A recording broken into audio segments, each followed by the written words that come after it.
collective pause hit the world this morning. The news arrived quietly but landed like a thunderclap. Catherine O'Hara had died. She was 71. In an instant, a light went out. A light that had been a constant, reassuring glow of humor and humanity for over 5 decades.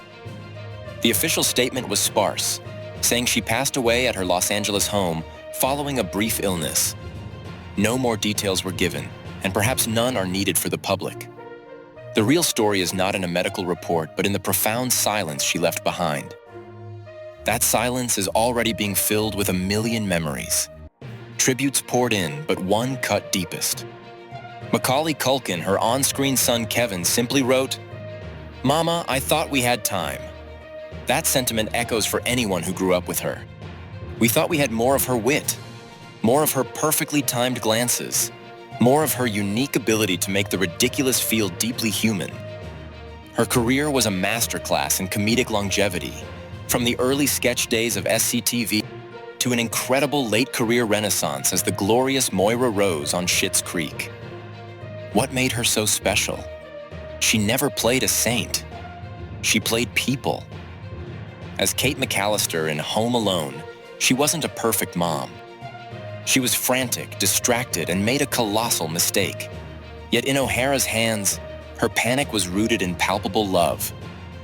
Her scream of "Kevin" is iconic not just for its volume, but for the sheer, gut-wrenching terror of a mother's love realizing its failure. She gave us permission to see our own imperfect parents in her, and to forgive them. Later, as Moira Rose, she took that humanity and draped it in sequins and a bewildering array of wigs. Moira could have been a one-note joke, a vain, out-of-touch socialite. Instead, O'Hara infused her with a vulnerable, defiant heart.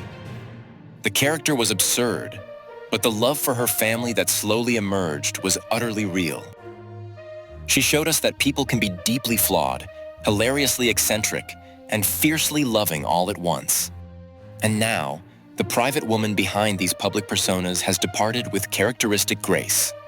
The choice to keep her illness private is a powerful final statement. In an age of oversharing, she maintained a dignified boundary. She let her work, not her private struggle, be her legacy. This forces us to confront an uncomfortable truth. We feel entitled to the lives of those who entertain us. But do we have that right? Her final years were a blaze of creative glory, proving that talent and relevance have no expiration date. She was active until the very end, recently appearing in acclaimed shows like The Last of Us and The Studio. This wasn't a career that faded, it soared. So, while the initial question of why hangs in the air, perhaps it's the wrong one to ask. The better question is, what did she leave us? She left a blueprint for finding humor in chaos and love in imperfection.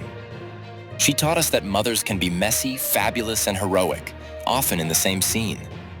Catherine O'Hara didn't just make us laugh. She made us feel seen. Her work remains a lasting gift, a reminder to look for the light, even when life, as she knew, is full of both dark and light. The curtain has fallen, but the stage is forever bright with what she built upon it.